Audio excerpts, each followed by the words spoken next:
Hello students, कैसे हैं आप सब। उम्मीद है आप सब लोग अच्छे होंगे। पिछले क्लास में हम लोगों ने विजन आईएएस के टेस्ट नंबर 23 तक के क्वेश्चन को सॉल्व किया था और इस क्लास में हम लोग टेस्ट 24 के 1 से लेकर 50 तक के इस क्लास में देखने वाले हैं। 1 से लेकर 50 तक के क्वेश्चन को अगले क्लास में हम लोग 51 से लेकर 100 तक के क्वेश्चन को देखेंगे। तो यहाँ पर लास्ट तक बने रहिएगा, आपको जरूर ही कुछ ना कुछ नई जानकारियाँ मिलेंगी। इसमें जो भी क्वेश्चन डिस्क्रिप्टिव वे में होता है, अर्थात जो डिफिनीशन के फॉर्म में ही होता है, ज़्यादा समझाने की जरूरत नहीं होती है तो उसको नहीं समझाएंगे। और लेकिन जो भी छोटे फॉर्म में होता है उसकी अतिरिक्त जानकारियाँ जानना जरूरी है और प्रीलिम्स या फिर मेंस के लिए भी आवश्यक है, उसको हम लोग बेहतर तरीके से डिस्क्राइब करके देखेंगे। तो चलिए इस वीडियो को शुरू करते हैं, अंत तक बने रहिएगा। हम लोग का फर्स्ट क्वेश्चन के इंटरफेस पर आ चुके हैं। हम लोग का फर्स्ट क्वेश्चन है, जनहित याचिका के संदर्भ में, जनहित याचिका के संदर्भ में विचार करिए, निम्नलिखित कथनों पर विचार कीजिए। और कैसा विचार करना है जी, जनहित याचिका के संदर्भ में तो सही विचार करना है, गलत नहीं। यहाँ पर फर्स्ट क्वेश्चन का है, जनहित याचिकाएं उच्चतम न्यायालय में अनुच्छेद 32 के अंतर्गत दायर की जाती हैं। अनुच्छेद 32 के अंतर्गत दायर की जाती हैं जी जनहित याचिकाएं। उसके बाद से जनहित याचिका किसी निजी पक्ष के विरुद्ध दायर नहीं की जा सकती हैं। क्या कह रहा है जी कि जनहित याचिका जो है किसी निजी पक्ष के विरुद्ध दायर नहीं की जा सकती है जी। यहाँ पर जो है एक नंबर तो एकदम सही है कि जनहित याचिका अनुच्छेद 32 के अंतर्गत दायर की जाती है। और यहाँ पर दूसरा नंबर भी सही है कि निजी पक्ष के विरुद्ध नहीं। ये जनहित याचिका होता क्या है इसके बारे में जान लेते हैं। एक और दो तो सही है तो ऑप्शन नंबर सी यहाँ पर निकल कर आ जाएगा। तो हम लोग जनहित याचिका क्या कहते हैं, जब सार्वजनिक हित में किसी को याचिका दायर की जाए तो उसको जनहित याचिका कहते हैं। जैसे कि मान लीजिए कि एक जो बाबू साहब हैं, बाबू साहब को मत मानिए, मतलब कि एक अमीर आदमी को मान लीजिए। एक अमीर आदमी है जो कि एक गरीब आदमी पर, ए नाम के एक अमीर आदमी है, बी नाम का एक गरीब आदमी है। ये अमीर आदमी जो है बी नाम के गरीब आदमी पर अत्याचार कर रहे हैं किसी तरह से लेकर, चाहे वो शारीरिक शोषण, सामाजिक या फिर आर्थिक शोषण, किसी तरह से भी परेशान कर रहे हैं। और ये बी नाम का व्यक्ति है जो कि पुलिस थाने में जाकर अपना खुद से शिकायत नहीं कर सकता है, या फिर इसके पास उतना साहस नहीं है कि मैं शिकायत कर सकूं, या फिर उसके पास समय नहीं है, चाहे कोई भी मजबूरी हो। तब आप अगर उतने समाज सेवक मानते हैं, अपने आप को समाज सेवक मानते हैं, समाज सेवक अपने आप को मानते हैं, तब आप क्या कीजिएगा, आप इस व्यक्ति के पक्ष में जाकर कहाँ जाइएगा, तब मतलब कि थाने में चले जाइएगा। थाने में जाकर रिपोर्ट लिखवा सकते हैं कि ए नाम का जो व्यक्ति अमीर व्यक्ति है या बी नाम के गरीब व्यक्ति के ऊपर किस तरह का अत्याचार कर रहा है। ये सारे विवरण आप लिखवा दीजिएगा। अब थाना सीधे यहाँ पर थाना जो जब केस जाएगा कोर्ट में तब इस व्यक्ति पर कार्रवाई चलने लगेगी। भले ही बी व्यक्ति पर अत्याचार हो रहा है, आप इसके विटनेस बन सकते हैं, अरे आप जाके इसके विरुद्ध कार्रवाई में भाग ले सकते हैं और इसको सजा दिलवा सकते हैं। तो मतलब कोई भी व्यक्ति दूसरे के पक्ष में न्याय दिलवा सके, इसी को जनहित याचिका कहते हैं। अनुच्छेद 32 के तहत दायर किया जाता है और यह निजी पक्ष के विरुद्ध नहीं होता है। क्यों जीते, अब यहाँ पर हम बताए थे कि ए नाम के व्यक्ति, लेकिन ए नाम के व्यक्ति नहीं बल्कि यहाँ पर सरकार का काम कोई होता है, कोई सरकारी काम हो तो यहाँ पर ए नाम के व्यक्ति से शुरू किए थे, क्योंकि यहाँ पर भी कंफ्यूज, फिर उसको बताना पड़ता कि अलग यहाँ पर किसी व्यक्ति के विरुद्ध नहीं जारी किया जा सकता था। हम जो बताए थे कि ए नाम के व्यक्ति के विरुद्ध जारी हो रहा है, तो यहाँ पर ए नाम के व्यक्ति के ऊपर नहीं बल्कि सरकार जो है, अगर मान लीजिए कि सरकार जो है एक ऐसी नीति बनाती है जिससे कि बी नाम के व्यक्ति का कुछ का शोषण होता है, या फिर व्यक्ति का, या फिर कहें तो किसी समाज का, किसी जाति का, किसी धर्म का, किसी भाषा के समूह का अगर शोषण होता है, तब आप जाकर न्यायालय में इसके विरुद्ध चुनौती दे सकते हैं और कार्रवाई की मांग कर सकते हैं। इसी को कहते हैं जनहित याचिका। तो ऑप्शन नंबर सी हो जाएगा। नेक्स्ट क्वेश्चन देख लेते हैं हम लोग, निम्नलिखित कथनों में से कौन सा डूम्स डे क्लॉक का सर्वाधिक उपयुक्त वर्णन करता है। डूम्स डे क्लॉक, तो यहाँ पर है, यह वास्तविक समय के भू राजनीतिक आंकड़ों के आधार पर परमाणु युद्ध की संभावना मापने वाला एक वैज्ञानिक उपकरण है। वास्तविक समय के भू राजनीतिक आंकड़ों के आधार पर परमाणु युद्ध की संभावना मापने वाला एक वैज्ञानिक उपकरण है जी, डूम्स डे क्लॉक कह रहा है।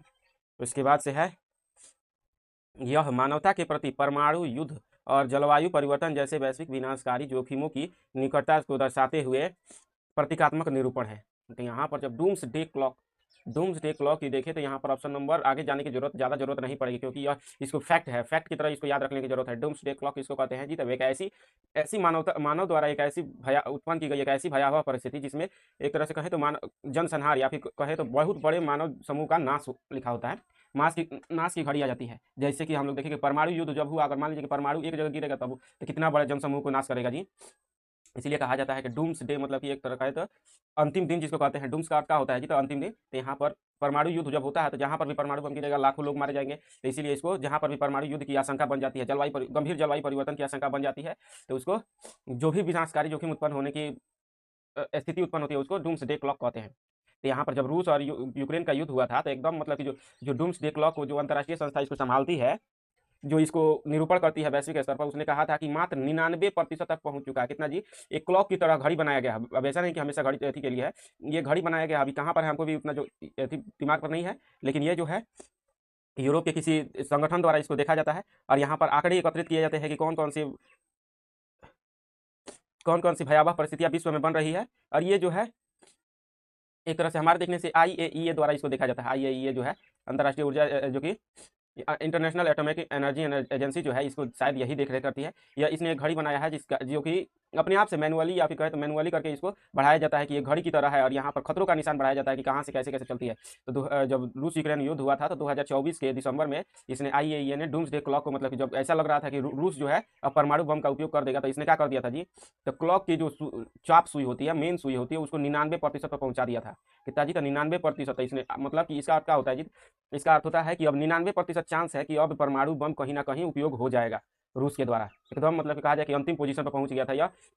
अब 1% ही चांस कम था कि परमाणु युद्ध ना हो, तो इसीलिए इसको डूम्सडे क्लॉक उसी समय से चर्चा में है।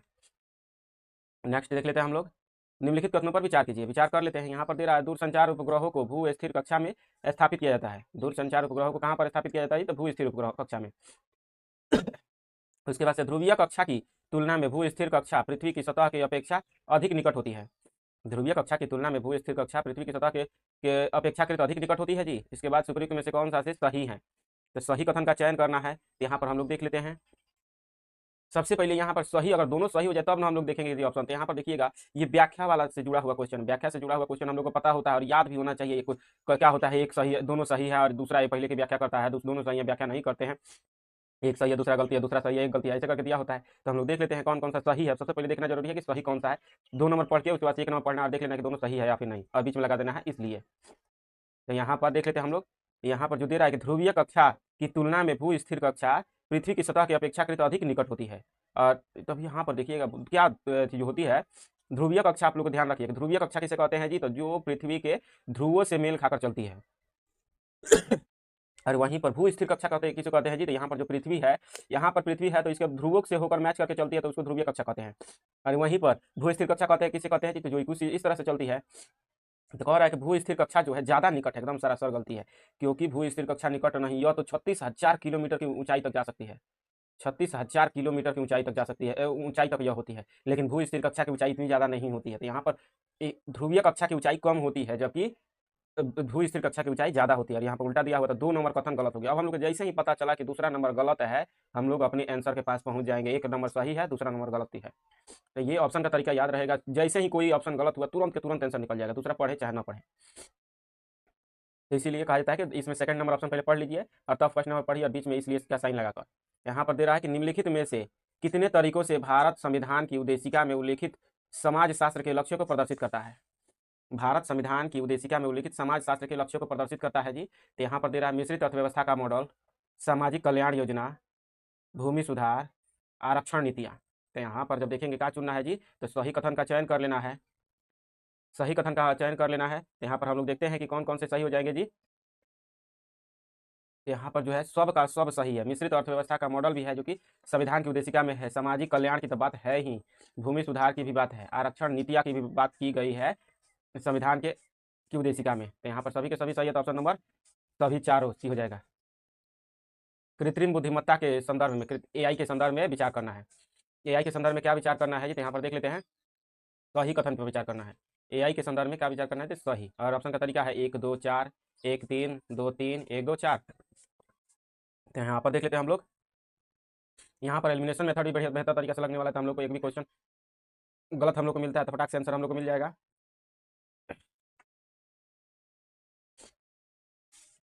यहाँ पर देख लेते हैं। LLM जो है, लार्ज लैंग्वेज मॉडल जो है, डीप लर्निंग मॉडलों का एक वर्ग है जिन्हें मुख्यतः भाषा संबंधी कार्यों के निष्पादन हेतु विशाल मात्रा में टेक्स्ट डेटा पर प्रशिक्षित किया जाता है। LLM, कल ही हम लोगों ने LLM के बारे में देखा था, टेस्ट नंबर 23 के बारे में। सॉरी, कल हम लोगों ने SLM देखा था, स्मॉल लैंग्वेज मॉडल के बारे में देखा था। आज हम लोग देखने वाले हैं LLM या फिर लार्ज लैंग्वेज मॉडल।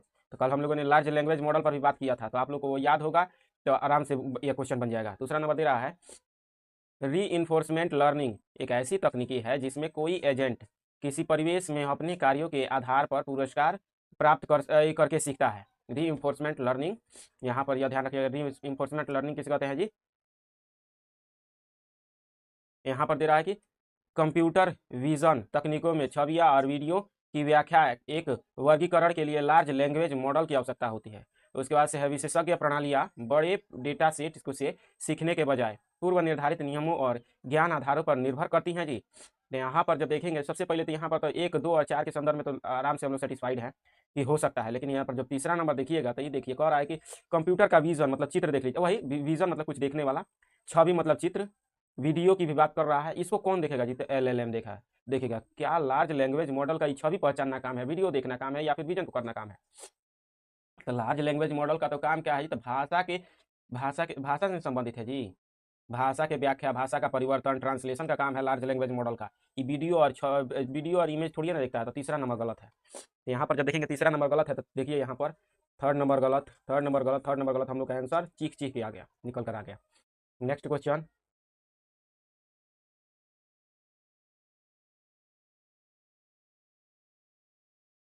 निम्नलिखित में से कौन सा ब्रिटिश शासन द्वारा भारत में अपनाई गई घेरे की नीति का सर्वोत्तम रूप से वर्णन करता है? घेरे की नीति का सर्वोत्तम रूप से वर्णन कौन करता है? तो यह करा, यह बिना पुरुष उत्तराधिकारी वाली रियासतों को अस्थायी रूप से हड़पने की नीति थी। यह कह रहा है कि ब्रिटिश शासन द्वारा अपनाई गई घेरे की नीति को याद रखिएगा। यहाँ पर कह रहा है बिना उत्तराधिकारी वाली रियासतों को हड़पना जी था जी। इसके बाद से दे रहा है, यहाँ पर देखा, यह अपने क्षेत्रों की सुरक्षा हेतु पड़ोसी राज्यों की सीमाओं की रक्षा करने की नीति थी। तो यहाँ पर घेरे की नीति का संबंध जो है यहाँ पर ऑप्शन नंबर बी से ही जुड़ा हुआ था। तो यहाँ पर किसके द्वारा शुरू किया गया था जी? यहाँ पर ये घेरे की नीति मतलब कि पड़ोसी राज्यों की सुरक्षा कर देंगे। तो देखिए जैसे कि हमारा यह राज्य है, तो हम अपना केवल सीमाओं का रक्षा करें, तो इससे क्या होगा कि हम जो भी दुश्मन का वार होगा तो सीधे हमारे देश पर पड़ेगा, जिससे कि हमारी आंतरिक अशांति उत्पन्न होगी। इससे बढ़िया हम क्या करें जी? तो अपनी आसपास के जो राज्य हैं इनकी भी रक्षा कर दें। मान लीजिए छोटे छोटे ही राज्य हैं, ये सभी राज्य जो है छोटे छोटे राज्य हैं, बीच में हम हैं, तो हम घेरे की नीति अपनाना चाहते हैं, क्या करेंगे? इन सभी राज्यों की थोड़ा थोड़ी सहायता कर देंगे, सभी से कहेंगे कि आपको हम रक्षा करेंगे। काहे के लिए? कहाँ पर जी? तो यहाँ पर इनसे, ये राज्य से भी कहेंगे कि हम आप जब भी यहाँ पर कोई टेंशन उत्पन्न होगा हम यहाँ पर आपकी सहायता करेंगे, यहाँ पर सहायता करेंगे, यहाँ पर सहायता करेंगे, यहाँ पर सहायता करेंगे। अब देखिए एक तरह से जब भी दुश्मनों का आक्रमण होगा तब यह कहाँ पर आएगा? सबसे पहले दुश्मन जब यहाँ पर आएंगे तो यह राज्य भी जी जान लगा कर लड़ेगा, और थोड़ा सा सहायता हमारा भी मिल जाएगा इस राज्य को, थोड़ा सा सहायता इस राज्य को हमारा भी मिल जाएगा। बस क्या होगा? दुश्मन यहीं से हार कर वापस जा सकता है। और मान लीजिए कि यहाँ पर भी आक्रमण किया था कुछ ऐसा ही, यहाँ की सेनाएं तो जी जान लगा कर लड़ेंगे ही, यहाँ से भी सहायता मिलेगी, अर्थात जो हमारा मूल राज्य है हमेशा के लिए ज़्यादा सुरक्षित हो जाएगा और हम अपना स्टेबल रूप से अपना विकास कर सकते हैं। इसी को घेरे की नीति का नाम दिया गया था। तो इसको शुरू किसने किया था जी? तो 1765 से 1813 तक शुरू की गई थी इसको। 1765 से 1813 तक चली गई, 1813 तक चली। तो इसमें यहाँ पर मुख्य जो नियम निर्धारित करने वाले कौन थे जी? तो वारेन हेस्टिंगस। मुख्य भूमिका इसमें निभाने वाले वारेन हेस्टिंगस थे। इन्हीं को इसका घेरे की नीति का जनक माना जाता है। यहाँ पर हम लोगों ने देख लिया है, यही रणनीति थी ताकि जो भी बाहरी राज्य, क्योंकि वो अभी जो ब्रिटिश थे वे अभी कमजोर थे देश भारत में अभी 1765 से 1813 तक। लेकिन 1765 में तो मराठा जैसे ही मराठा जो कुचले गए, उसके बाद से कोई भी ऐसा राज्य, मैसूर तो पहले ही खत्म हो चुका था, तो कोई भी विरोधी राज्य नहीं बचा था। पंजाब के साथ भी, मतलब कि जो राणा रणजीत सिंह के साथ भी क्या हो चुका था जी? तो अमृतसर की संधि हो चुकी थी, और अमृतसर की संधि के साथ वो जो सतलज के उत्तर की तरफ ही निर्धारित हो चुके थे, अर्थात उत्तर से आक्रमण होता तो कौन रोकता जी? तो रणजीत सिंह रोकते। और इसके बाद से जो था मतलब कि हर तरह से चारों तरफ से सीमाएं इनकी सुरक्षित हो चुकी थी, तब जाके इन्होंने रिंग ऑफ फेंस की नीति को छोड़ दिया।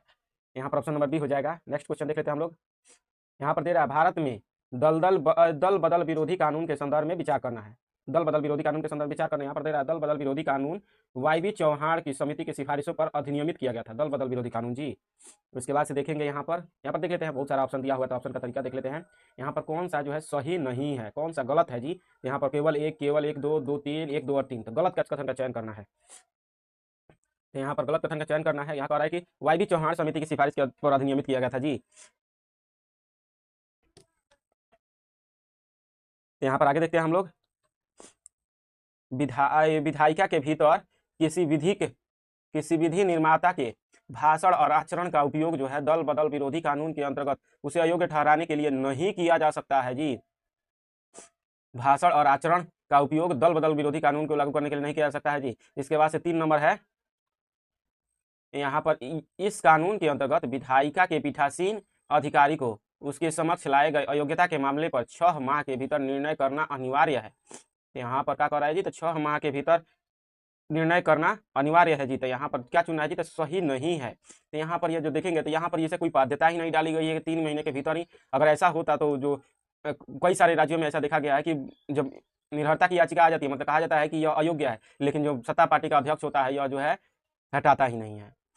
तो यहाँ पर इसके ऊपर कोई प्रतिबद्धता नहीं डाली गई है कि 6 महीने का है। तीसरा नंबर गलत है। और दूसरा नंबर जब देखिएगा, विधायिका के भीतर विधि निर्माता के भाषण, विधि निर्माता कौन होता है? एमएलए, एमएलसी, एमएलए, एमपी होते हैं। भाषण और आचरण का उपयोग, भाषण और आचरण का उपयोग दल बदल विरोधी कानून के अंतर्गत उसे अयोग्य ठहराने के लिए नहीं किया जा सकता है जी, तो यह गलत है, क्योंकि किया जा सकता है। और फर्स्ट नंबर है, यहाँ पर दल बदल विरोधी कानून जो है वाई बी चौहान समिति की सिफारिशों पर आया था जी। तो यह जो है दल वाई बी चौहान समिति की सिफारिश, वाई बी चौहान तो उन्होंने बहुत पहले कहा था, 1976 में ही कहा था, लेकिन वह उस समय लागू नहीं हुआ था। तो यहाँ पर जो है वाई बी चौहान समिति की सिफारिश पर नहीं किया गया था। इसको जो है यहाँ पर जो देखेंगे कि यहाँ पर 1967 की बात हो रहा था। यहाँ पर जो दल बदल विरोधी कानून जो था वाई बी चौहान समिति की सिफारिश पर नहीं, बल्कि यह संसद में स्वतः उत्पन्न हुआ था। और यह जो है और तब जाकर दोनों दलों ने, यह भी बात है कि यहाँ पर दोनों दल जो भी पक्ष के थे और विपक्षी थे, उन्होंने सर्वसम्मति से इसको पारित किया था। जो दल बदल कानून जो था, इसको सर्वसम्मति से 52वें संविधान संशोधन अधिनियम के तहत इसको पारित किया गया था। तो यहाँ पर 1984 में इसको पारित किया गया था, 1984। लेकिन यहाँ पर वाई बी चौहान समिति का संबंध तो कहाँ से था जी? तो 1967 के संसदीय संचालन के नियमों के सुधार से जुड़ा हुआ था, लेकिन दल बदल के संबंध में कोई ठोस सिफारिश नहीं की थी। तो यहाँ पर एक नंबर भी गलत है, एक नंबर गलत है, 2 नंबर गलत है, 3 नंबर गलत है। तो यहाँ पर गलत कथन का चयन करना था, ऑप्शन हम लोग का डी निकल कर आ जाएगा। नेक्स्ट क्वेश्चन देख लेते हैं हम लोग। भारत में सल्फर डाइऑक्साइड के उत्सर्जन के संदर्भ में निम्नलिखित कथनों पर विचार कीजिए। किसके संदर्भ में जी? तो सल्फर डाइऑक्साइड के उत्सर्जन के संदर्भ में। और कैसा विचार करना है जी? तो सही कथन पर विचार कर लेना है सल्फर डाइऑक्साइड के संदर्भ में। यहाँ पर बोल रहा है भारत जो है वर्तमान में मानव जनित SO2 का विश्व का सबसे बड़ा उत्सर्जक है। भारत सबसे बड़ा SO2 का उत्सर्जक है जी। इसके बाद से दूसरा नंबर है, भारत में सभी कोयला आधारित ताप विद्युत संयंत्रों के लिए FDG प्रणाली स्थापित करना अनिवार्य है जी। एक नंबर तो सबसे एकदम सही है, क्योंकि भारत जो है SO2 का सबसे बड़ा उत्पादक है। अब ये कहिएगा कि चीन तो हम लोग से ज़्यादा कोल विद्युत का उपयोग करता है, लेकिन हमसे ज़्यादा SO2 का उत्पादन क्यों नहीं करता है जी? चीन में भी तो कोयला से विद्युत का उत्पादन होता है, और वो भी भारत से ज़्यादा, लेकिन वहाँ पर SO2 क्यों नहीं उत्पादित है? क्योंकि चीन ने सभी पावर प्लांट्स में FDG तकनीकी लगा दिया। FGD, ये FGD क्या होता था? फ्लू गैस डिसल्फराइजेशन इसको कहते हैं। इसमें होता क्या है जी? तो मतलब कि एक ऐसी तकनीकी जो कि पावर प्लांट के, यहाँ पर पावर प्लांट जो होता है कुछ इसी तरह से होता है ना, तो यहाँ पर पावर प्लांट के मुंह पर लगाया जाता है, जहाँ से सल्फर को सूख लिया जाता है। जो भी धुआं निकलता है वहाँ सल्फर खत्म हो जाता है, ये सल्फर को सूख लेता है। चीन में यही लगा दिया गया, जिसके कारण यहाँ से जो धुआं निकलता है उसमें सल्फर नहीं होता है, जबकि भारत में ऐसा नहीं है। भारत में बहुत कम, लगभग अभी तो हमारे देखने से 20% भी कोयला संयंत्रों में ऐसा FGD तकनीकी नहीं लगाई गई है।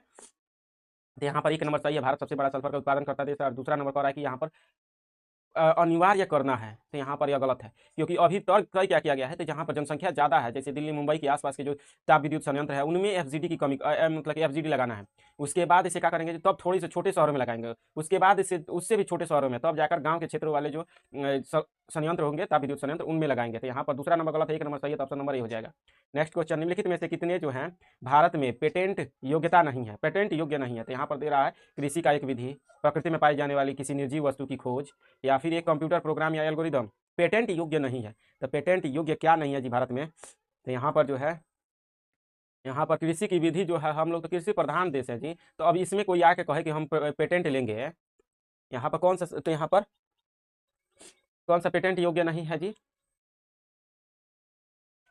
यहाँ पर ये जो कृषि योग्य पद्धति भी पेटेंट योग्य नहीं है, निर्जीव वस्तु की खोज भी पेटेंट योग्य नहीं है, और ना ही कंप्यूटर प्रोग्राम या एल्गोरिदम की खोज जो है पेटेंट योग्य है। तो यहाँ पर सभी के सभी तीनों ऑप्शन सही हो जाएंगे, ऑप्शन नंबर सी हो जाएगा। नेक्स्ट क्वेश्चन, वो भी 10th नंबर, निम्नलिखित रिपोर्ट्स में से कौन सी संयुक्त राष्ट्र पर्यावरण कार्यक्रम या फिर UNEP द्वारा जारी की जाती है? यहाँ पर दे रहा है कि वैश्विक जलवायु वित्त परिदृश्य 2024, उत्सर्जन अंतराल रिपोर्ट 2024, अनुकूलन अंतराल रिपोर्ट 2024, या फिर भवन और निर्माण के लिए वैश्विक स्थिति रिपोर्ट 2024। यहाँ पर सही कथन का चयन करना है। यहाँ पर क्या दिया हुआ है? एलिमिनेशन मेथड दिया हुआ है, सही कथन का चयन कर लेना है। तो हम लोग देखेंगे कौन कौन सा सही है जी। तब जब हम लोग एक नंबर ही देखेंगे, वैश्विक जलवायु वित्त परिदृश्य जो है संयुक्त राष्ट्र पर, ये कौन जारी करता है जी? तो ये तो किससे जुड़ा हुआ था? IMF से जुड़ा हुआ है, सॉरी IMF नहीं ना, उसको क्या बोलते हैं जी, सॉरी IMF से ही जुड़ा हुआ है। तो यह जो है इंटरनेशनल मॉनिटरी फंड से जुड़ा हुआ। यहाँ पर एक नंबर जो है वैश्विक जलवायु वित्त परिदृश्य का संबंध इससे नहीं है, UNEP से जुड़ा हुआ नहीं है। बाकी सब के सब जो है उत्सर्जन अंतराल रिपोर्ट या हो, या फिर अनुकूलन अंतराल रिपोर्ट हो, या फिर भवन निर्माण के लिए वैश्विक स्थिति रिपोर्ट, ये तीनों के तीनों UNEP द्वारा जारी किए जाते हैं, UNEP द्वारा, जबकि ये जो है IMF का ही है। तो यहाँ पर जो है यहाँ पर एक नंबर गलत हो जाएगा। तो यहाँ पर देख लेते हैं 2, 3, 4, ऑप्शन नंबर डी में ही दिया हुआ है, 2 और 3 और 4 सही है। तो हम देखते हैं नेक्स्ट क्वेश्चन। क्वेश्चन नंबर 11 है, भारत में प्रारंभिक यूरोपीय बस्तियों के संदर्भ में निम्नलिखित युग्मों पर विचार कीजिए। भारत में प्रारंभिक यूरोपीय वस्तुओं के संदर्भ में विचार करना है और देख लेते हैं क्या विचार करना है जी, सही या फिर गलत। तो यहाँ पर देखिए सही कथन का चयन करना है। यूरोपीय वस्तुओं के संदर्भ में सही कथन का चयन करना है। और ऑप्शन का तरीका क्या है? केवल दो, एक और तो दोनों, ना तो एक ना तो दो। यहाँ पर दो ठो ऑप्शन है। यहाँ पर है फ्रांसीसियो ने विजयनगर साम्राज्य के उत्तराधिकार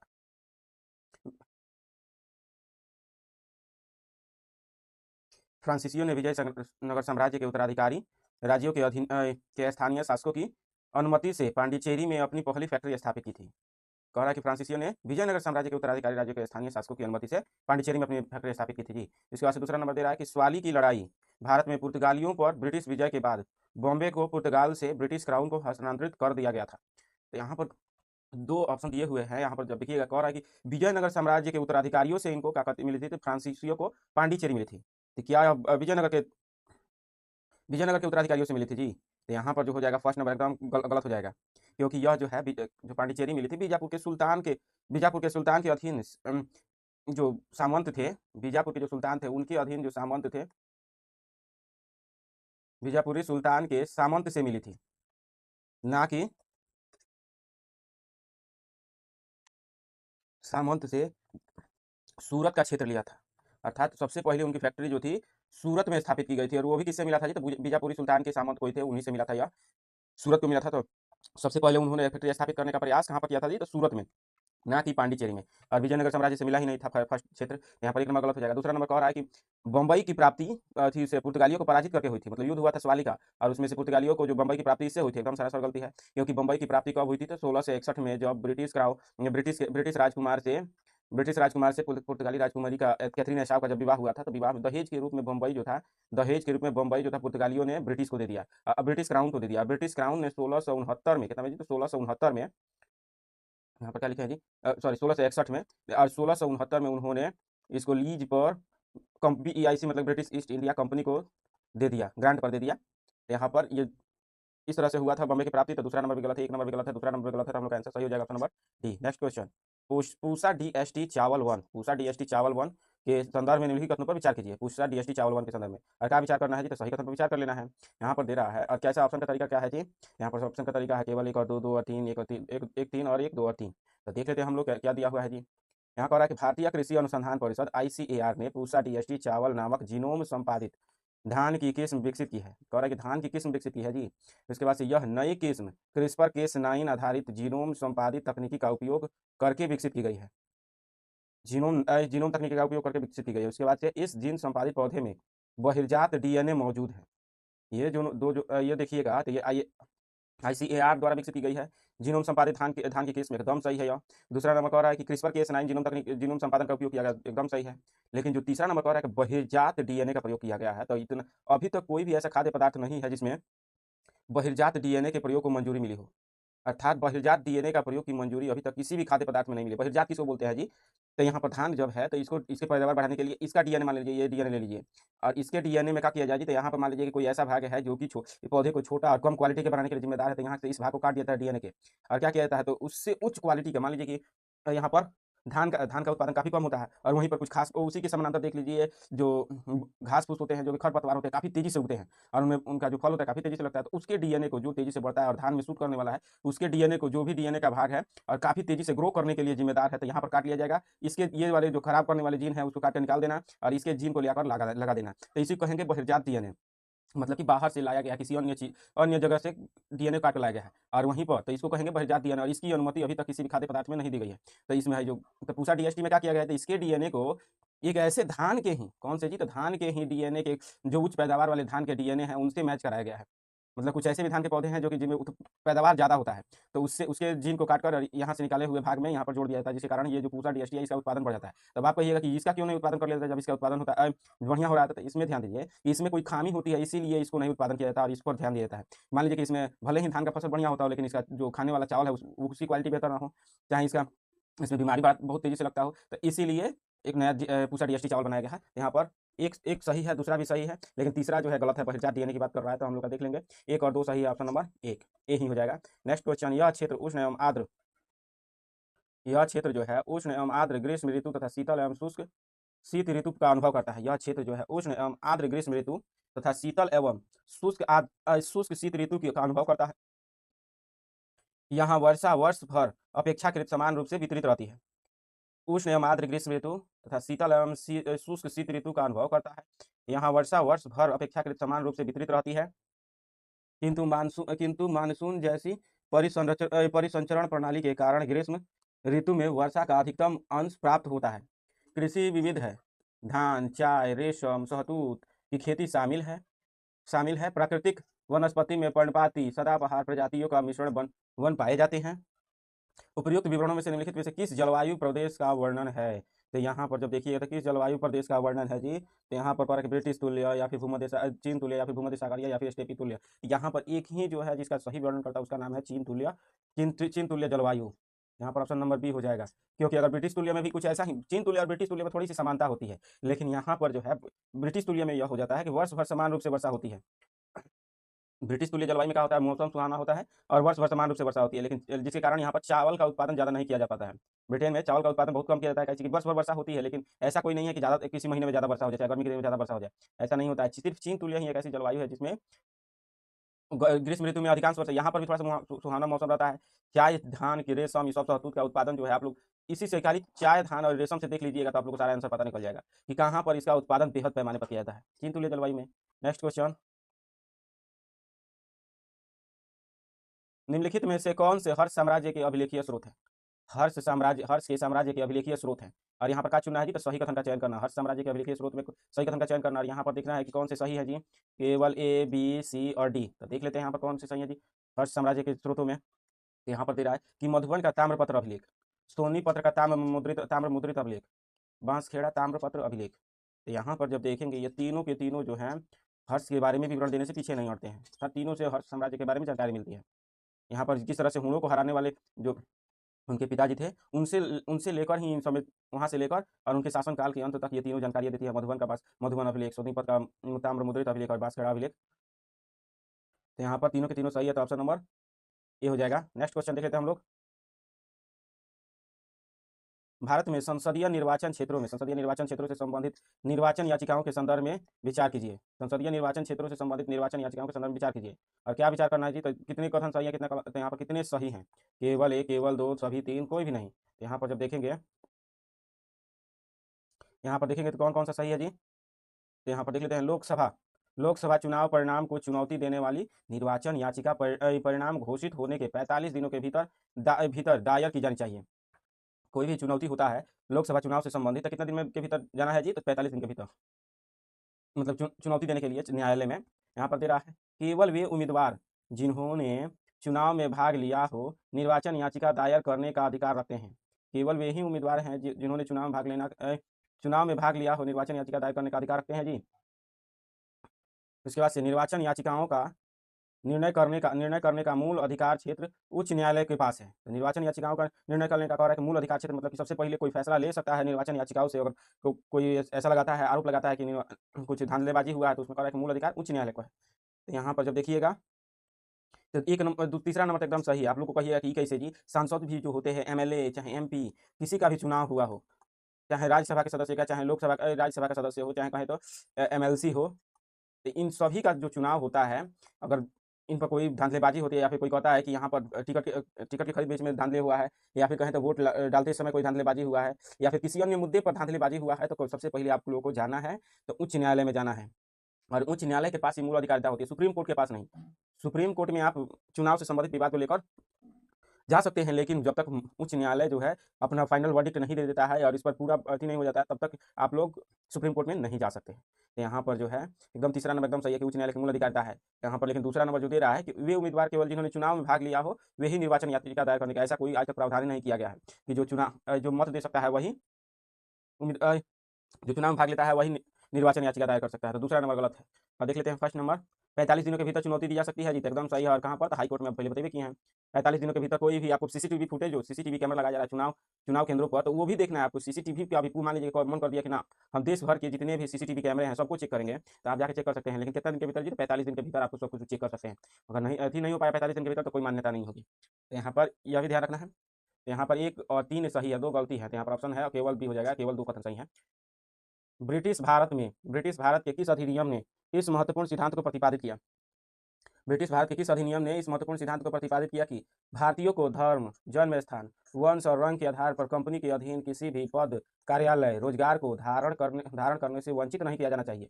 तो क्या ऐसा कौन सा है जी कि धारण करने से वंचित नहीं किया जाना चाहिए जी? तो यहाँ पर देखिएगा, तो यहाँ पर कह रहा है भारतीय परिषद अधिनियम 1861, भारतीय परिषद अधिनियम 1861, भारतीय परिषद अधिनियम 1909, चार्टर अधिनियम 1853 और चार्टर अधिनियम 1833। तो यहाँ पर जब देखिएगा तो हम लोग का जो आंसर हो जाएगा ऑप्शन नंबर बी, भारतीय परिषद अधिनियम में इस सबकी बात की गई थी, तो इसको ध्यान रखिएगा। सर यहाँ पर ये जो है देखिए, अब बताइए, यहाँ पर 1833 में की गई थी, ये माफ किया गया क्योंकि 1809 में तो लाने का प्रयास किया गया था। यहाँ पर बताइए, यहाँ पर ऑप्शन नंबर डी हो जाएगा, 1909 नहीं होगा। ये तो एकदम स्पष्ट रूप से बता रहा है क्योंकि जो सबसे पहले इसी समय भेदभाव को रोकने की बात की गई थी और कहा गया था कि सभी के सभी जो जितने भी भारत के हैं, भारत के ब्रिटिश इंडिया क्षेत्र के अधीन रहते हैं, उन सभी के साथ नियुक्ति में कोई भेदभाव नहीं किया जाएगा। लेकिन ये बात सबसे पहले इस बार बात कर ली गई थी, लेकिन सब वास्तविक स्वरूप इसका कब दिया गया था? 1853 में इसका वास्तविकता दी गई थी। 1833 में वादा किया गया था कि नियुक्तियों में कोई भेदभाव नहीं किया जाएगा और 1833 में मूर्त रूप देने का प्रयास किया गया। अभी कहिएगा कि क्यों प्रयास किया गया था जी? तो इसी समय प्रतियोगिता परीक्षा की, आईसीएस के लिए प्रतियोगिता परीक्षा की शुरुआत कर दी गई थी कि अब जो है कि अगर आईसीएस में नियुक्ति होगा तो किस तरह से होगा? तो परीक्षा होगा, उसमें जो पास करेगा उसी का आईसीएस में नियुक्ति होगा, चाहे वो ब्रिटिश ही क्यों ना हो। इससे पहले क्या होता था जी? तो बोर्ड ऑफ कंट्रोल द्वारा जो ये आईसीएस के सदस्य होते थे उनको चुन लिया जाता था। तो ऐसा तो हो नहीं सकता है कि जो ब्रिटेन के लोग जो है भारतीयों को चुन लें, वो भी बड़े पदों पर। परीक्षा जब होने लगा तब ना थी भारतीयों का प्रवेश जो निष्पक्षता के आधार पर होने लगा था। यहाँ पर 1833 होगा, 1909 गलती से लगा देते। नेक्स्ट क्वेश्चन अब हम लोग देख लेते हैं। नेक्स्ट क्वेश्चन है, चोलों के शासनकाल के संदर्भ में निम्नलिखित कथनों पर विचार कीजिए। चोलों के शासनकाल के संदर्भ में विचार करना है और यहाँ पर क्या विचार करना है जी? तो कौन सा सही है? सही है और ऑप्शन का तरीका है केवल एक, केवल तीन, एक और दो, दोनों और ना एक और एक, दो और तीन। यहाँ पर जब देखते हैं, यहाँ पर देखते हैं तो कौन कौन सा सही है जी? तो यहाँ पर राजा राज प्रथम ने गंगईकोंड चोलपुरम नगर की स्थापना की थी। तो कह रहे हैं कि राजा राज प्रथम ने कोट चोलपुरम की स्थापना की थी जी। उसके बाद से देख लेते हैं, दूसरा नंबर है, सॉरी, राजेंद्र प्रथम ने तंजौर में प्रसिद्ध राज राजेश्वर मंदिर या बृहदेश्वर मंदिर का निर्माण करवाया था। उसके बाद से उत्तर मेरूर शिलालेख में चोलों के अधीन ग्राम प्रशासन का विस्तृत विवरण प्राप्त होता है। तो यहाँ पर जो देखिएगा, तो यहाँ पर तीसरा नंबर एकदम सही है। उत्तर मेरूर शिलालेख जो है सबसे बेहतर माना जाता है उसके स्थानीय प्रशासन की जानकारी देने में। स्थानीय प्रशासन की सबसे बेहतरीन जानकारी, इसीलिए तो उत्तर मेरूर शिलालेख जो मिला है, उसीलिए भारत में मतलब कि चोलों के जो प्रशासनिक ढांचा था उसमें सबसे बेहतर माना है। भारत में कई सारे प्रशासक हुए हैं, मौर्यों से लेकर मौर्य हुए, गुप्त हुए और बाद में जब चोल आए तो यहाँ पर बहुत सारे शासक हुए हैं, लेकिन जो चोलों का प्रशासन था, ग्रामीण प्रशासन था, उसकी काफ़ी सराहना की जाती है और सबसे श्रेष्ठ माना जाता है। भारत भर में जितने भी शासक हुए हैं उन सभी में ग्रामीण शासन का मतलब स्थानीय शासन के लिए सबसे बेहतर किसको माना जाता है जी? तो चोलों को। तो क्यों माना जाता है जी? तो यहाँ पर उत्तर मेरू जो शिलालेख है इसमें इसके बारे में विस्तृत जानकारी मिलती है, तो इसलिए तीसरा नंबर तो सही है। लेकिन जब दूसरा नंबर देखेंगे कि राजेंद्र प्रथम ने बृहदेश्वर मंदिर का निर्माण कराया गया था जी, तो एकदम सरासर गलती है क्योंकि यह किसने करवाया था जी? तो यह राजेंद्र प्रथम ने, सॉरी, यहाँ पर राजा राज या बृहदेश्वर मंदिर का नाम राजेंद्र ने करवाया था। राजेंद्र ने करवाया था। यहाँ पर जब देखिएगा तो ये राजेंद्र प्रथम ने क्या करवाया था जी? तो यहाँ पर गंगईकोंड चोलपुरम मंदिर का निर्माण करवाया था, जो कि इससे संबंधित है कि राजेंद्र प्रथम ने क्या करवाया था जी? तो गंगईकोंड चोलपुरम नगर की स्थापना करवाई थी। वहीं पर राजा राज प्रथम ने क्या किया था जी? तो तंजौर का बृहदेश्वर मंदिर का निर्माण करवाया था। अर्थात राजा राज ने बृहदेश्वर मंदिर का, जबकि राजेंद्र ने गंगईकोंड चोलपुरम। ये एक दूसरे से इंटरलिंक है, अर्थात एक का ऑप्शन दूसरे में दिया गया था। यहाँ पर ये दोनों के दोनों एक साथ में गलत हो जाएंगे। यहाँ पर दोनों के दोनों एक साथ में गलत हो जाएंगे, एक और दो गलत है, केवल तीन सही है। तो यहाँ पर देख लेते हैं ऑप्शन नंबर केवल तीन बी हो जाएगा। नेक्स्ट क्वेश्चन, समुद्री धाराओं पर विचार कीजिए। समुद्री धाराओं पर विचार कर लेते हैं। क्या दिया हुआ है जी? तो कितनी जो है ठंडी महासागरीय धाराएं हैं? समुद्री धाराओं पर विचार कीजिए, कितनी ठंडी महासागरीय धाराएं हैं? जैसे यहाँ पर तेरा गल्फ स्ट्रीम, वेंगुएला, उत्तरी अटलांटिक प्रवाह, लेब्राडोर। लेब्राडोर जो है, तो यहाँ पर देख लेते हैं कौन कौन से सही हैं जी। तो यहाँ पर एक और है कि यहाँ पर ध्यान दीजिएगा, दो प्रकार की धाराएं होती है, समुद्री धाराएं होती है। एक होती है गर्म गर्म और एक होती है ठंडी। तो यहाँ पर गर्म और ठंडी का साधारण मतलब निर्धारण का तरीका है। जो धाराएं उत्तर से मतलब कि भूमध्य रेखा से ध्रुवों की तरफ चलेंगी, वो कैसी होंगी जी? तो वे होंगी गर्म। और वैसी धाराएं जो कि ध्रुवों से भूमध्य रेखा की ओर चलेंगी, वे कैसी होंगी? ठंड होंगी। तो यहाँ पर यह ध्यान देना, चाहे वो दक्षिणी गोलार्ध में ही क्यों ना, जो धाराएं ऐसे चलेंगी गर्म होंगी, जो इस तरह से आएंगे ध्रुवों से भूमध्य रेखा की तरफ आएंगी, वे कैसी होंगी? तो ठंड होंगी। इसको ध्यान रखिएगा, सामान्य सा सिद्धांत है यह। तो यहाँ पर देखिएगा, तो यहाँ पर गल्फ स्ट्रीम, गल्फ स्ट्रीम कहाँ से चलता है जी? तो यह कैरिबियन क्षेत्रों से होकर जो ये गुजरता है और सीधे अमेरिका को पार करते हुए उत्तर की तरफ बढ़ता है। तो उत्तर की तरफ बढ़ेगा तो क्या होगा जी? मैक्सिको की खाड़ी से यह उत्पन्न होता है। कहाँ से जो उत्पन्न होता है? तो क्या मैक्सिको खाड़ी से और अटलांटिक महासागर की ओर उत्तर की ओर बढ़ते हुए जाता है। तो ये जो है एकदम कौन सा होगा? तो गर्म जलधारा होगा। बेंगुला, बेंगुएला कहाँ पर है? तो ये कहाँ से कहाँ जाता है जी? तो ये देखिएगा,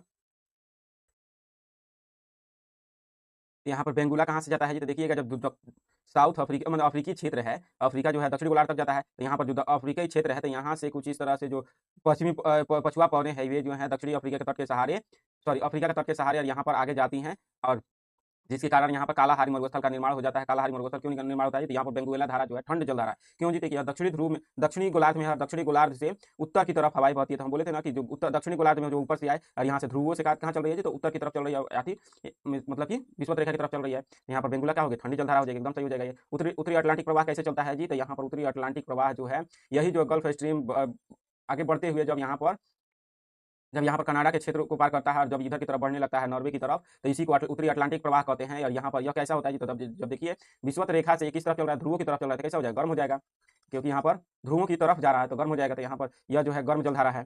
लेब्राडोर धारा जब देखेंगे तो यह कहाँ चलता है जी?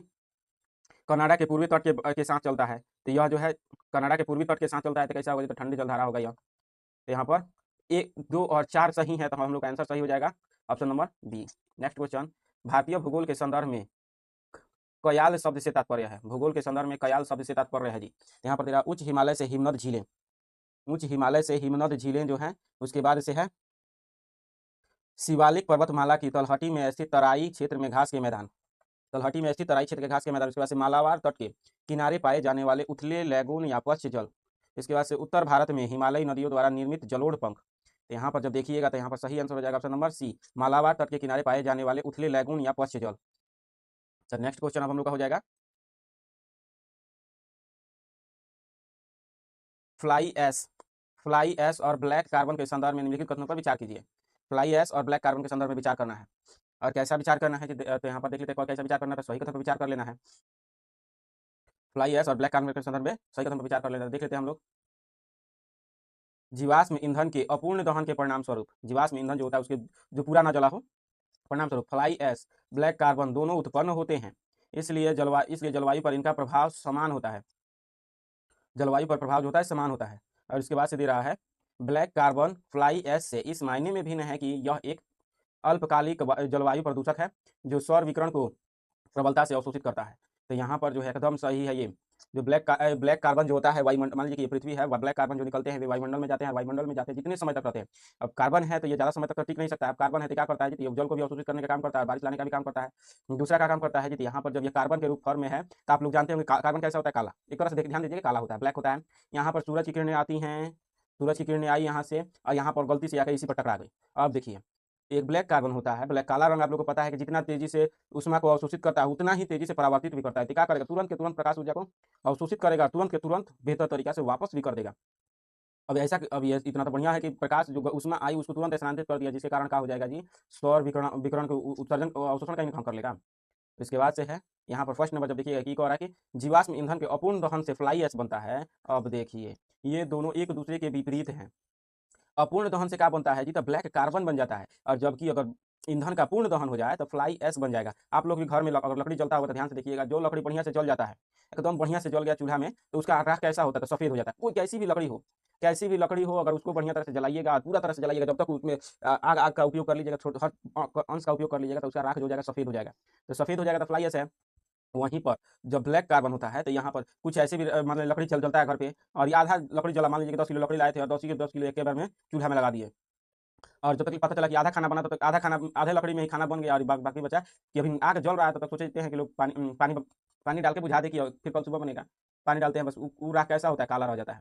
मतलब कि आग अभी जल रहा था, पूरा जला नहीं था, और तब तक बुता दिया गया, फिर छोड़ दिया गया वैसे ही, तो इसका राख काला हो जाता है, तो ब्लैक कार्बन के रूप में होता है। ऐसे ही जो हम लोग का ताप विद्युत संयंत्र होता है वैसा ही होता है। जो भी ताप विद्युत संयंत्र बढ़िया काम करता है, सारा का सारा कोयला का दहन कर लेता है, तो वहाँ से सफेद निकलता है, सफेद राख निकलता है। वहीं पर अगर कुछ खराबी आ गई ताप विद्युत संयंत्र में, तो वहाँ से काला राख निकलता है, उसी को ब्लैक कार्बन कहते हैं। या फिर यह जो है धुएं से के माध्यम से बाहर निकल जाता है ब्लैक कार्बन। तो यहाँ पर जो है एक नंबर तो सही है, दूसरा नंबर भी सही है। सॉरी यहाँ पर एक नंबर गलत ना हो जाएगा जी, एक दूसरे को उल्टा परिभाषा दिया हुआ है। यहाँ पर जो सही आंसर हो जाएगा ऑप्शन नंबर बी, केवल 2 सही है। नेक्स्ट क्वेश्चन देख लेते हैं। निम्नलिखित क्रांतिकारियों पर विचार कीजिए। क्रांतिकारियों पर विचार कर लेते हैं जी। और क्या कह रहा है? कौन कौन हिंदुस्तान रिपब्लिकन एसोसिएशन HRA से जुड़े हैं? HRA से जुड़े थे जी। यहाँ पर केवल 1 और 2, 2 और 3, 1 और 3, उसके बाद से 1, 2 और 3। तो यहाँ पर जब देखेंगे यहाँ पर 1 और 2 देखेंगे तो ये रवि सचिंद्र नाथ सान्याल जो थे एकदम जुड़े हुए थे जी हिंदुस्तान रिपब्लिकन एसोसिएशन से। उसके बाद से राम प्रसाद बिस्मिल भी जुड़े हुए थे, लेकिन खुदीराम बोस का संबंध किससे था थी, तो ये जो थे अलीपुर षड्यंत्र केस से जुड़े हुए थे, अलीपुर षड्यंत्र केस से जुड़े हुए थे। तो यहाँ पर जो हो जाएगा तीसरा नंबर गलत हो जाएगा, 1 और 2 सही हैं। तो यहाँ पर जब एचआरए किसको कहते हैं जी, जिसका गठन 1925 में सॉरी इसका गठन जो है 1924 में हुआ था। और क्यों जी, तो जब महात्मा गांधी ने असहयोग आंदोलन एनसीएम को समाप्त कर दिया, नॉन कॉपरेशन मूवमेंट को समाप्त कर दिया, तो क्रांतिकारियों ने अब सोचा कि वो अब हिंसा से कुछ नहीं होने वाला, तो गोला बम बारूद इकट्ठा करो और जाकर सब ब्रिटिश सरकार के सिर पर फोड़ दो। तो बम गोला बारूद लाने के लिए क्या चाहिए, तो पैसा चाहिए। तो पैसा कहाँ से आएगा, तो ब्रिटिश से ही लूटना पड़ेगा। तो ब्रिटिश से लूटने के मंशा के साथ एक संगठन बना 1924 में, और 1924 में इसने और उसका नाम दिया गया एचआरए नाम दिया गया। और इसमें सचिंद्र नाथ सान्याल थे, राम प्रसाद बिस्मिल थे, चंद्रशेखर आजाद भी इससे जुड़े हुए थे। एक तरह से इसको अगर ध्यान से देखिएगा, ये जो था एचआरए जो है यह गदर आंदोलन जो चल रहा था, गदर आंदोलन का उत्तराधिकारी भी माना जाता है इसका जी। तो गदर आंदोलन जो चला था 1913 में लला हरदयाल द्वारा शुरू किया गया था, कहाँ पर जी, तो सैन फ्रांसिस्को में। उसके जो कुछ क्रांतिकारी आए थे भारत में लड़ने के लिए ब्रिटिश के खिलाफ, लेकिन क्या हुआ, अभी विश्व युद्ध चल रहा था तो बुरी तरह से पराजित हुआ और उनको जेल में कैद कर लिया। तो उन्हीं में से जो बचे हुए थे गदर क्रांतिकारियों में से जो बचे हुए थे और कुछ नए क्रांतिकारी थे, उन सभी ने मिलकर एचआरए का गठन किया था। 1 और 2 सही है, तो ऑप्शन नंबर ये हो जाएगा। नेक्स्ट क्वेश्चन, प्रायः सुर्खियों में रहने वाला खुरासान शब्द मोटे तौर पर किस क्षेत्र से संबंधित है, तो खुरासान शब्द जो है ये तो एकदम इथी वाला क्वेश्चन है जी। खुरासान हिस्ट्री से भी जुड़ा हुआ है, आप लोगों को पता होगा कहाँ पर खुरासान है, तो फटाक से बन जाएगा। ये कह रहा पूर्वी ईरान, अफगानिस्तान के कुछ हिस्सों और मध्य एशिया को समाहित करने वाला एक क्षेत्र, या फिर सूडान से संबंधित है, या फिर हिंदू कुश और काराकोरम पर्वत श्रृंखला में समाहित होने वाला पर्वतीय क्षेत्र है, या फिर अरब प्रायद्वीप में। तो यहाँ पर अरब प्रायद्वीप में इतना दूर जाने की जरूरत नहीं है, हम लोग का आंसर 1 नंबर हो जाएगा, ऑप्शन नंबर ए।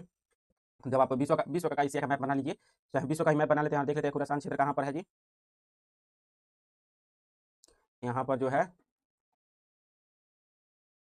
यहाँ पर पूरा विश्व का मैप बनाने की जरूरत नहीं है। जब यहाँ पर देखिएगा तो यहाँ पर क्या है, तो ईरान का क्षेत्र है, कुछ इस तरह से ईरान का क्षेत्र है। यहाँ पर क्या है, तो अफगानिस्तान का क्षेत्र है। तो यहाँ पर जब देखिएगा तो इन दोनों क्षेत्रों से मिलाकर इन तीनों के ट्रांजक्शन पर है यह खुरासान का क्षेत्र। आप लोग इतिहास में भी नाम सुने होंगे खुरासान का, तो यहीं पर स्थित है खुरासान। और मध्य एशिया का क्षेत्र भी इसमें शामिल है, अफगानिस्तान का भी है, ईरान का भी है। और लंबे समय तक यह उज्बेक शासकों के अधीन रहा था मध्यकाल में। ऑप्शन नंबर हो जाएगा, ज़्यादा ध्यान देने की जरूरत नहीं है क्योंकि हम लोग इसके संदर्भ में देख चुके हैं। नेक्स्ट क्वेश्चन जो है, निम्नलिखित में से किन देशों में राष्ट्रपति का निर्वाचन जनता द्वारा सीधे जनमत संग्रह के माध्यम से किए जाते हैं। किन देशों में राष्ट्रपति का निर्वाचन जो है जनता द्वारा सीधे जनमत संग्रह के माध्यम से किया जाता है। क्या चुनना है, तो सही कथन का चयन करना है, सही कथन का चयन करना है। और तो देखेंगे इंडोनेशिया एकदम जनमत संग्रह के माध्यम से किए जाते हैं। उसके बाद से मैक्सिको भी जनमत संग्रह के माध्यम से किए जाते हैं। लेकिन जो दक्षिण अफ्रीका में है, राष्ट्रपति का निर्वाचन जनमत संग्रह के माध्यम से नहीं किया जाता है। इसमें कैसा होता है, जो तो चुनाव होता है यहाँ पर, मतलब कि लोग वोट देते हैं तब जाके चुनाव होता है, जनमत संग्रह खड़ा होकर नहीं हो जाता। तो इंडोनेशिया मैक्सिको 1 और 2 सही है, तो ऑप्शन नंबर ये हो जाएगा। नेक्स्ट क्वेश्चन देख लेते हैं, मथुरा कला शैली के संदर्भ में निम्नलिखित कथनों पर विचार कीजिएगा। मथुरा कला शैली के संदर्भ में विचार करना है, और क्या विचार करना है जी, तो यहाँ पर देखिएगा कि कितने सही हैं, मथुरा कला शैली के संदर्भ में कितने सही हैं। यहाँ पर कौन कौन से सही हैं जी। मथुरा कला शैली मुख्य रूप से कुषाण कला से के दौरान फली फूली थी, एकदम सही है। दूसरा नंबर है, इस शैली में बौद्ध धर्म, जैन धर्म, ब्राह्मणवादी धर्म परंपराओं को शामिल किया था इसने, तो दूसरा नंबर भी एकदम सही है। तीसरा नंबर, इस शैली में मूर्तिकला के लिए नीले भूरे रंग के शिष्ट पत्थर का प्रमुख रूप से उपयोग किया गया था, नीले भूरे रंग के शिष्ट पत्थर का प्रयोग। तो यहाँ पर जब देखिएगा तो ये जो है एकदम सरासर गलती है। यहाँ पर किस में हुआ था, नीले भूरे रंग का शिष्ट पत्थर का प्रयोग गांधार शैली में हुआ था, गांधार शैली में। और इसमें किस चीज़ का प्रयोग हुआ था मथुरा कला शैली में, तो लाल पीले बलुआ पत्थर का प्रयोग, जो कि चुनार से प्राप्त होते थे, लाल से बना था, ना कि चुनार के पत्थरों से। एकदम स्पष्ट रूप से देखिए, चुनार के पत्थर कैसे होते थे, लाल होते हैं, और चुनार के पत्थरों से बना था। तो यह जो हो जाएगा थर्ड नंबर गलत हो जाएगा। और यह जो उत्तरी भारतीय क्षेत्रों में इसका विस्तार था, और वहीं पर 3 प्रकार के 3 कला शैलियाँ सबसे प्रसिद्ध है प्राचीन काल में। तीसरा कौन सा है जी, 1 नंबर तो ये हो गया मथुरा शैली, दूसरा गांधार शैली, और तीसरा जो है उसका नाम है अमरावती शैली। अमरावती शैली जो कि अमरावती के क्षेत्र से लेकर दक्षिण पूरे भारतीय क्षेत्र में फैला था। और इसमें सफेद संगमरमर का पत्थरों का प्रयोग किया जाता था, सफेद संगमरमर के पत्थरों का प्रयोग किया जाता था। उसके बाद से इसमें एक और त्रिभंग मुद्रा में यह बनाए जाते थे, त्रिभंग मुद्रा में बनाए जाते थे। और इसमें बौद्ध धर्म के साथ साथ लौकिक परिदृश्यों का भी विवरण मिलता है। लौकिक मतलब कि समाज से जुड़े हुए नर्तकियाँ, नृतक के बारे में का भी मूर्तियाँ मिलती हैं। लेकिन यहाँ पर देखिएगा तो केवल अध्यात्म ही दिखाई देता है, सॉरी यहाँ पर भी अध्यात्म ही दिखाई देता है। तो हम लोग का 1 और 2 सही है, 2 ऑप्शन सही है, तो हम लोग का केवल आंसर हो जाएगा केवल 2। नेक्स्ट क्वेश्चन, निम्नलिखित पर विचार कीजिए। और विचार करना है, कैसा विचार करना है जी, तो उपयुक्त में से कितनी कंपनियां जो है एनपीसीआई द्वारा संचालित है, कितनी कंपनियां जो है एनपीसीआई द्वारा संचालित है, केवल 1, केवल 2, केवल 3, ऐसा करके दिया हुआ है, और सभी 4 दिया हुआ है। तो यहाँ पर देख लेते हैं हम लोग, यहाँ पर कह रहा है कि एनपीसीआई द्वारा संचालित है national automated clearing house, national financial switch, राष्ट्रीय इलेक्ट्रॉनिक टोल संग्रह टोल टैक्स, या आधार सक्षम भुगतान प्रणाली। तो यहाँ पर एनपीसीआई देखिएगा, इसका फुल फॉर्म होता है national payment corporation of India, मतलब पेमेंट करने से, भुगतान करने से जुड़ा हुआ है। तो यहाँ पर आधार कार्ड के माध्यम से भी भुगतान होता है, भुगतान शब्द लगा है तो एनपीसीआई से जुड़ा हुआ है। या राष्ट्रीय इलेक्ट्रॉनिक टोल संग्रह, टोल टैक्स जो होता है, पहले जो होता था करेंसी लगता था, लेकिन अब जो है क्या लग जाता है जी, तो एक प्लेट लग जाता है सामने, गाड़ी के सामने लाल लाल रंग का एक लाल कपड़े से ढका हुआ एक प्लेट देखे होंगे। पहले जो होता था गाड़ी का नंबर होता था, आजकल जो देखिएगा तो ये क्या होता है जी, यहाँ पर क्यूआर कोड छुपा होता है। जब टोल टैक्स के सामने से गुजरता है तो क्यूआर कोड तुरंत स्कैन हो जाता है, तुरंत का तुरंत कुछ ही सेकंडों में पैसा कट जाता है फिर गाड़ी वाले के अकाउंट से, और यहाँ पर रुकना भी नहीं पड़ता है, छुट्टा कराना नहीं पड़ता। इसी के कारण टोल टैक्स का जो प्रक्रिया है, सड़कों पर जाम लगने की घटना जो है एकदम बहुत कम हो चुकी है। तो यह काफ़ी सहायक रहा है राष्ट्रीय राजमार्ग के लिए। नहीं तो आप लोग 20 साल पहले जब 10 साल पहले जाइए ना, 10 साल पहले जब यहाँ पर यह जो नहीं आया था, ये कार्ड लाल रंग का जो नहीं लगा होता था या क्यूआर कोड, तो समझ लीजिए आपको अगर टोल टैक्स के पास पहुंच गया, पता चल गया कि टोल टैक्स आने वाला है, तो 1 घंटा का पहले ही बजट बनाकर रख लीजिए। काहे से कि बाई चांस कोई ऐसा टोल टैक्स होता था नेशनल हाईवे या फिर चलने वाले हाईवे के किनारे, जो कि जल्दी से छोड़ देता था, नहीं तो छुट्टा कराओ रे भैया, पैसा कितना रुपया है, कितना रुपया नहीं है, तो हर चीज़ का एक एक हिसाब रखना पड़ता था। उसमें टोल संग्रह में घपलेबाजी भी हो जाती थी। तो इसीलिए अब जो है सीधे बैंक अकाउंट से पैसा काट के वो चला जाता है सड़क के प्राधिकरण के पास। तो यहाँ पर तीसरा नंबर यह भी है, नेशनल फाइनेंशियल स्विच भी है, और यहाँ पर यह भी है नेशनल ऑटोमेटेड क्लियरिंग हाउस। तो यहाँ पर सबके सब जो है एनपीएससीआई से संबंधित ऑप्शन नंबर डी हो जाएगा, सही आंसर हो जाएगा ऑप्शन नंबर डी।